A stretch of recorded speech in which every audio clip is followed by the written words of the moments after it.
Hello there, labour, yoga, yoga for encouraging optimal fetal positioning. This is Rosanna here. I am the founder of enjoyyoga.com, rosieglow.com and co-founder of rosieandkate.com. And I am a tutor for Birthlight, so I support birth professionals and also yoga teachers who want to train in these methods to understand why all these things are so important. So basically, here we have a pelvis. A female pelvis, a typical female pelvis, has a wider pubic arch. You have your iliac crest here, either side, and at the back you have this bone called the sacrum, the very end of which is a tailbone that's designed to move 2 to 3 centimetres out of the way during labour if we're not sitting on it. Very difficult if we're sitting on it and we're on our backs. So in order to encourage optimal fetal positioning, we need to understand what it is. And really what it involves is creating space in the front of the pelvis for a baby when it's time to start to move into the pelvis, which is typically 35 weeks plus for a first time mum, can be much later, second time, third time. But a fully engaged baby is a baby whose head is fully in the pelvis. And I'm not doing this very elegantly, but that's a fully engaged baby where you can't feel the neck above the rim of the pelvis here, okay? So engagement happens in fifths.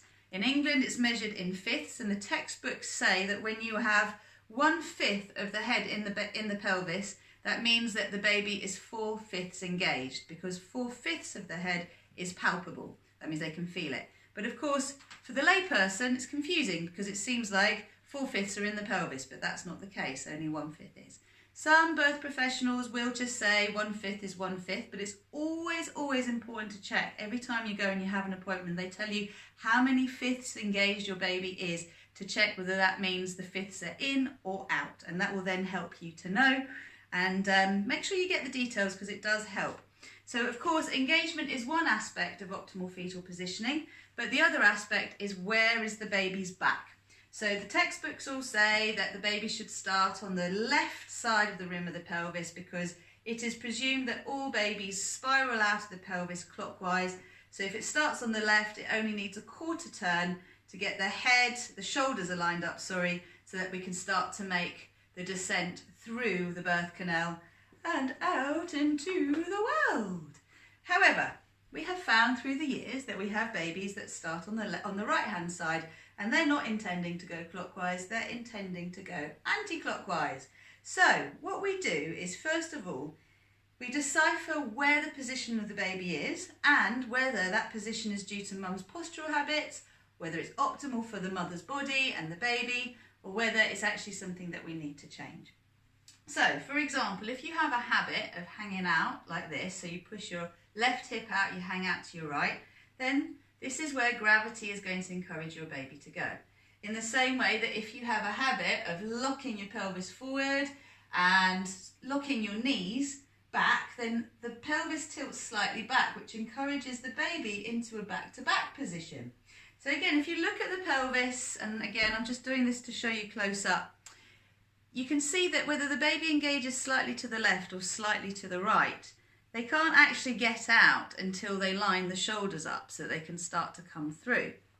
And babies don't typically go straight down because you have the curves of the spine, which if we had them extending, make it harder for them to do that. So they do need to go to the left or the right. They also need to have their chin tucked under, okay? So you want the most pointy bit of the baby's head on the cervix to help the muscles to work together. The uterus works with the different uterine layers of muscle to contract and expand to help the baby move through.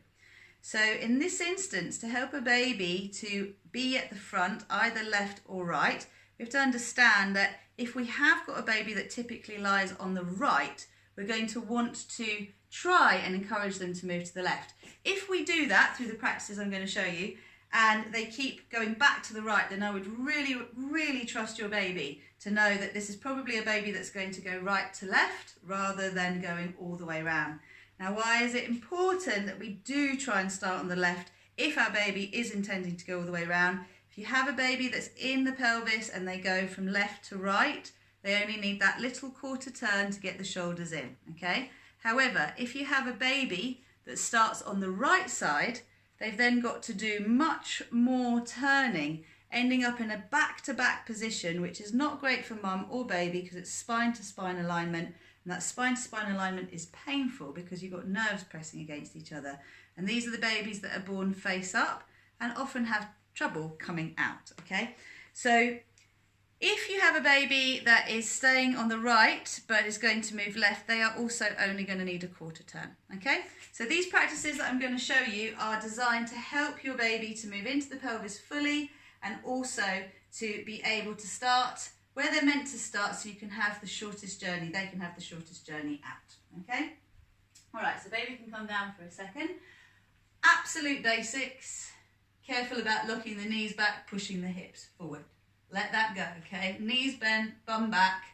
If you know you have a tendency to do it, just really start to play with moving around quite a lot when you're standing, softening your knees, just being mindful of releasing the patterns that you have in your body. Also, if you have a tendency, as I said, to hang out to one side, then you can shift your weight from side to side, but try not to push the hip out, okay? So just become aware more of what you do when you're standing. Become aware of, as the day goes on, that we'll either have a tendency to round our backs like this, or if our stomach muscles aren't very strong, to push the bottom back, and then we'll get a lot of backache.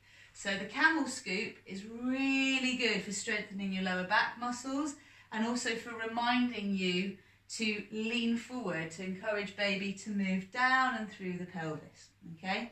Now, be careful with the sofa.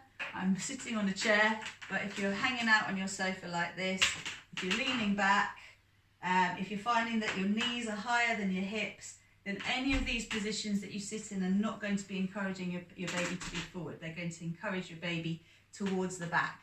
So in a chair, sit towards the front of the chair rather than leaning back. Put a little pillow under your bottom. Try and have your hips slightly higher than your knees. Do this from the side so you can see. So, you know, I'm sitting like so. If at work, you know you have the tendency to slouch back, or in the car, you need to get some support behind you to tilt the pelvis forward, and then you can draw the tailbone down. That just helps you to breathe more deeply as well.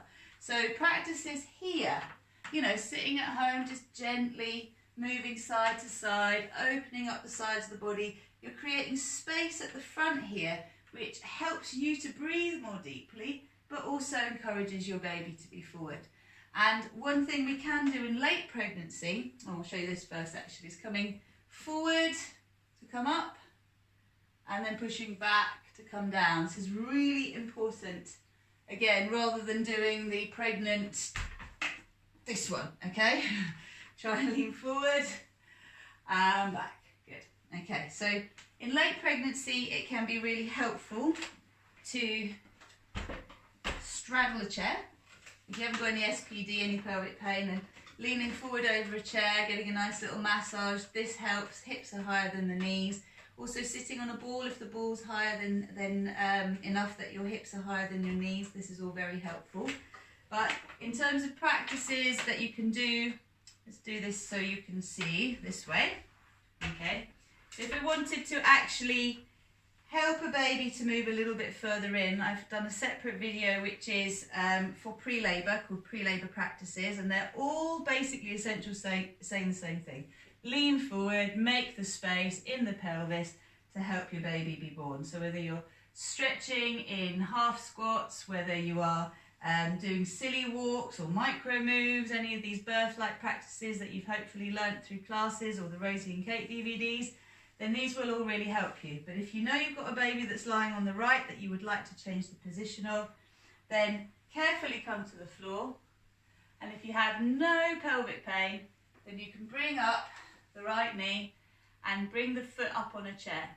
And this action, when you lean forward and you just allow yourself to relax your belly, create the space at the front of your body, this really does help a baby to move round to the left. If that's not accessible for you because of pelvic pain, coming up to standing, then you would use a couple of blocks to put your foot on. Here's some I made earlier. And with these blocks underneath your right foot, you would just do a few little lunges, leaning forward. Again, if you're leaning over someone, you can do this during labour, you can do this before labour, but these are the moves that will help get baby over to the left. as I said, don't obsess about it, and please be mindful of sleeping in positions that both you and your baby are comfortable. We've gone crazy with this lying on the left side business. Yes, it can make a difference, but it only makes about 6% difference according to Jean Sutton. So, you know, if you're comfortable and your baby's comfortable, great. But if you're not, find the positions that you are. So long as your lower back's supported and you've got a good incline, you can lie on your back, so you've got a good 30-degree incline with lots of cushions, and that will help. You can tilt your pelvis slightly to the left or to the right. But obviously, if we've got a back-to-back baby, then we really want to create that space at the front as well. So lots of all fours moves.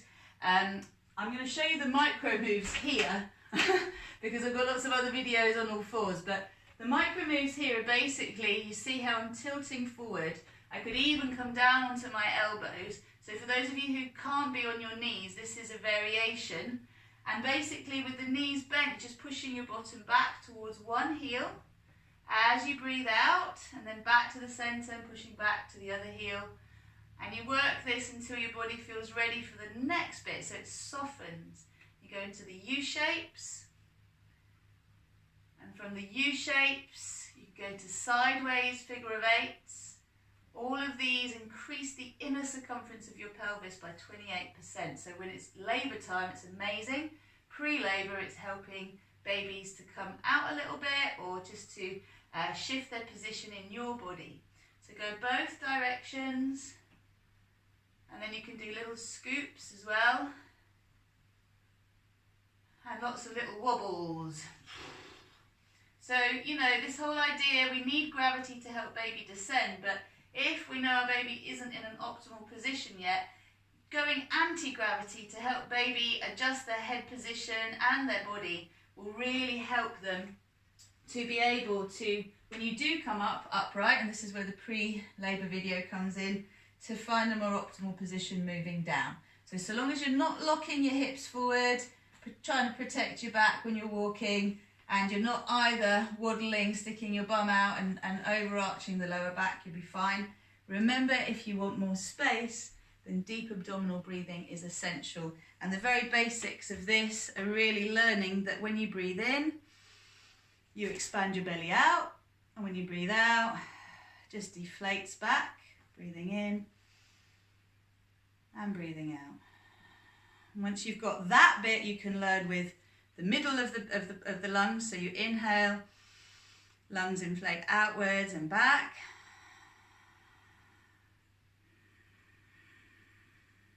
And once you've got that, you're really practicing now breathing further up. And you can see from the side that I'm filling from the lower belly first. Good work. And the lungs inflate globally, front, back, sides, top and bottom. So the breathing is super important. The longer your out breath, the deeper your in breath. So all of this will really, really help optimal fetal positioning, remembering that that's the balance between your baby's body and yours, rather than a fixated position that we all get stuck on. We do want the chin tucked under. We do want the back starting on the left or the right. We want to encourage the back on the left. If we keep finding it slipping to the right, and we know we're taking charge of our postural habits, then this is a baby that's likely to go to the left. Okay, so all of this is about reassurance. Remember to talk to your baby as well and let them know what you'd like them to do, because they are listening. They are sentient beings just like you. Namaste, good luck. Let me know how you get on.